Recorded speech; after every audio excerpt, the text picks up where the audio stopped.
हो कुछ ऐसा कर कमाल के तेरा हो जाऊं, हो कुछ ऐसा कर कमाल के तेरा हो जाऊं, मैं किसी और का हूँ फिलहाल के तेरा हो जाऊं, मैं किसी और का हूँ फिलहाल के तेरा हो जाऊं, हो कुछ ऐसा कर कमाल के तेरा हो जाऊं। हाँ जी, कैसे हैं आप लोग? माई सेल्फ शिवांशु अत्रे एक बार फिर स्वागत करता हूं आप सभी का अपने यूट्यूब चैनल में। तो आपने देखा होगा मैंने गाना गाते हुए कितने आसानी से इस क्वेश्चन को सॉल्व कर दिया। तो ये इतना ही आसान होता है, यही ट्रिक मैं आपको सिखाने वाला हूं। तो बने रहिएगा वीडियो में, बहुत मजा आने वाला है। तो चलिए वीडियो को शुरू कर लेते हैं।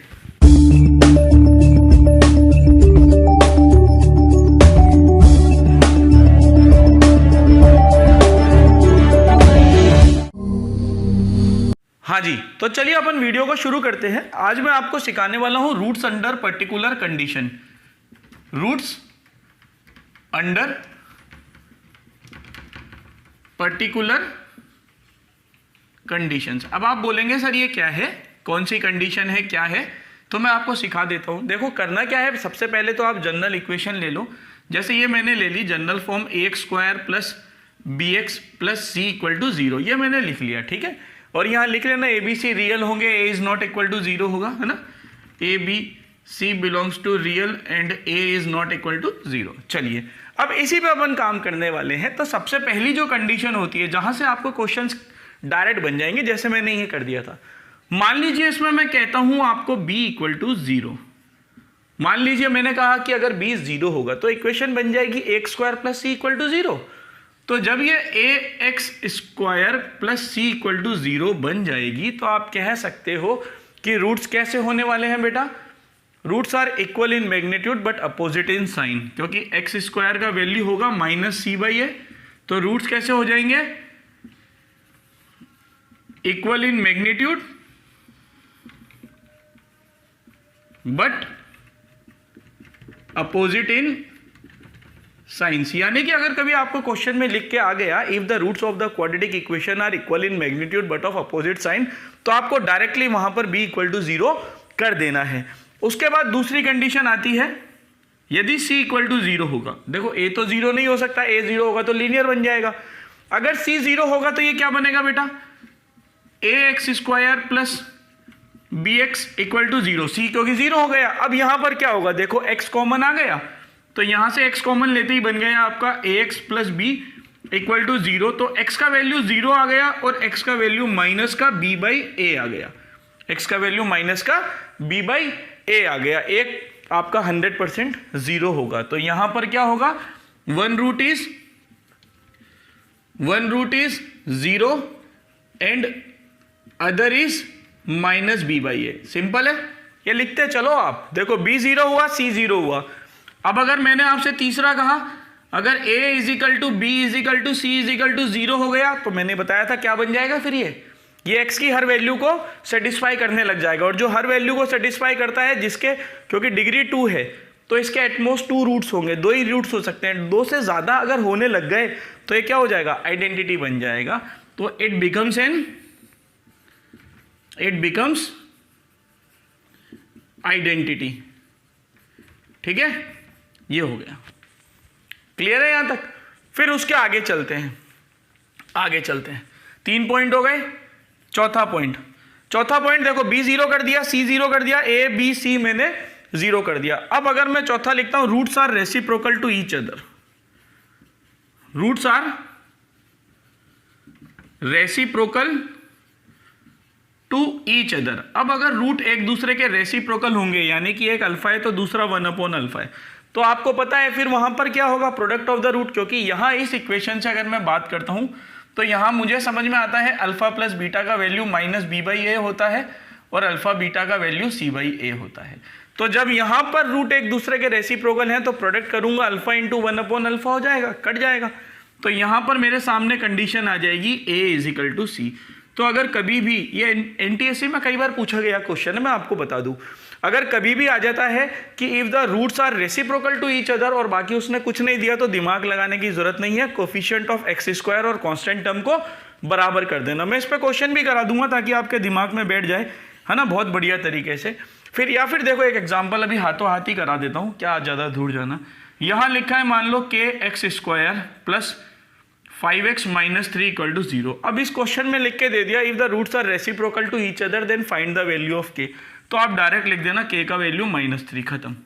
ठीक है, चाहो तो चेक भी कर लेना। फिर क्वेश्चन नंबर 5, क्वेश्चन तो क्या अपना मतलब कंडीशन। अब कंडीशन 5 क्या कहती है कि देखो मैंने b 0 करा, c 0 करा, a equal to b equal to c 0 करा और यहाँ पर रूट को रेसिप्रोकल भी ले लिया। अब if a plus b plus C equal to 0, ये स्टार वाली कंडीशन है, a plus B plus C equal to 0। तो देखो जो आपकी इक्वेशन है a x square plus b x plus C equal to 0, यहाँ पर मैं b की जगह क्या लिख सकता हूँ? देखिए b की जगह क्या लिख सकता हूँ मैं, माइनस ए माइनस सी। तो minus a minus c x plus C equal to 0। तो ये बन गया आपका a x square minus a x minus c x plus C equal to 0। तो यहाँ से आपने ax कॉमन लिया, it becomes x minus 1, minus c common लिया, it becomes x minus 1 equal to 0। तो x का वैल्यू 1 आ गया और x का वैल्यू c बाई a आ गया, है ना, क्योंकि आगे फर्दर तो ऐसे ही लिखा जाएगा ना, x माइनस 1 और ax minus C equal to 0। तो यही आना है आपका x इक्वल टू 1 और c by a।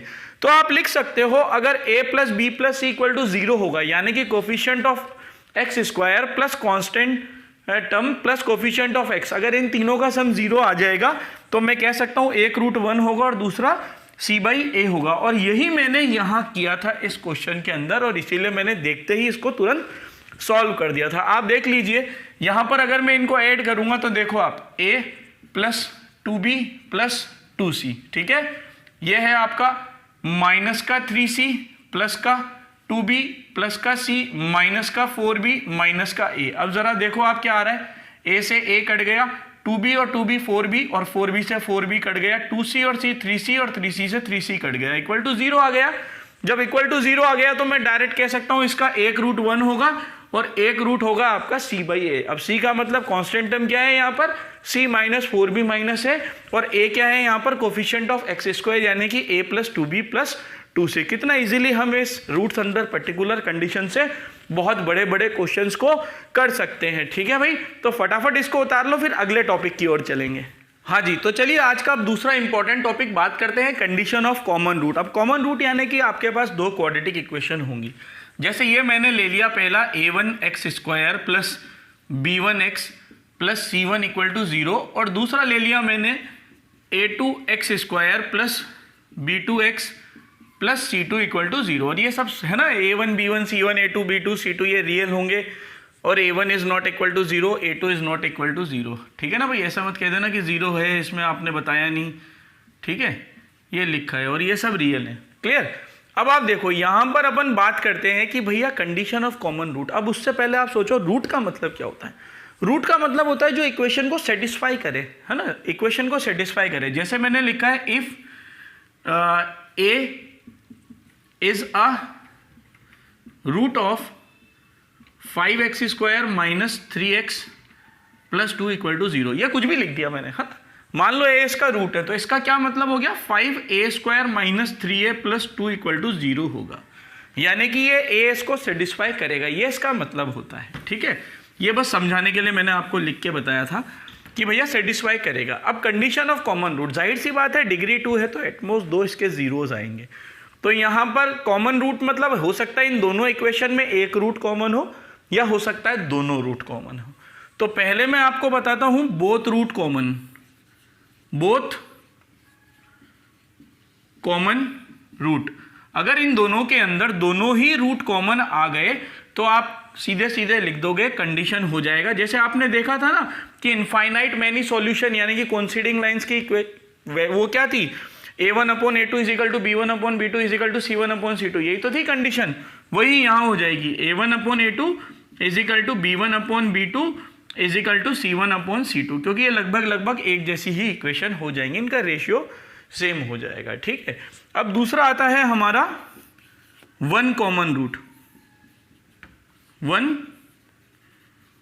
Common root. अब वन कॉमन रूट के लिए देखो मैं मान लेता हूं कि दोनों को अल्फा सेटिस्फाई करेगा, दोनों को अल्फा सेटिस्फाई करेगा, अल्फा दोनों का कॉमन है, तो ये इक्वेशंस बन जाती हैं मेरी A1 alpha square plus B1 alpha plus C1 equal to 0 and A2 alpha square plus B2 alpha plus C2 equal to 0। अब आप क्या करेंगे, इन दोनों को जैसे मैंने क्रॉस मल्टीप्लिकेशन को सॉल्व किया था वैसे इजीली इसको सॉल्व कर सकते हैं। अल्फा स्क्वायर के नीचे आएगा आपका B1 C2 minus B2 C1 is equal to alpha के नीचे आएगा आपका C1 A2 minus C2 A1 is equal to 1 के नीचे आएगा आपका A1 B2 minus A2 B1। यही तो होता है क्रॉस मल्टीप्लिकेशन में, ये आ गया। अब आप इसको सॉल्व कर लीजिए, दोनों से अल्फा स्क्वायर का वैल्यू आ जाएगा B1 C2 minus B2 C1 upon A1 B2 minus A2 B1। Alpha का वैल्यू आ जाएगा C1 A2 minus C2 A1 upon A1 B2 minus A2 B1। इसका स्क्वायर कर दीजिएगा अल्फा को और इक्वेट कर दीजिएगा। आपको इतना परेशान होने की जरूरत नहीं है, मैं डायरेक्ट आपको कंडीशन लिख के दे देता हूँ। कंडीशन क्या होने वाली है, कंडीशन होने वाली है, इसको भी बहुत सिंपल तरीके से समझाता हूँ कि जो दूर दूर वाले हैं है ना, एक्स स्क्वायर और कांस्टेंट, इनको एक बार में ले लो और देखो 2 बार जंप करा है तो स्क्वायर कर दो एक तरह से। ये सिंपल है।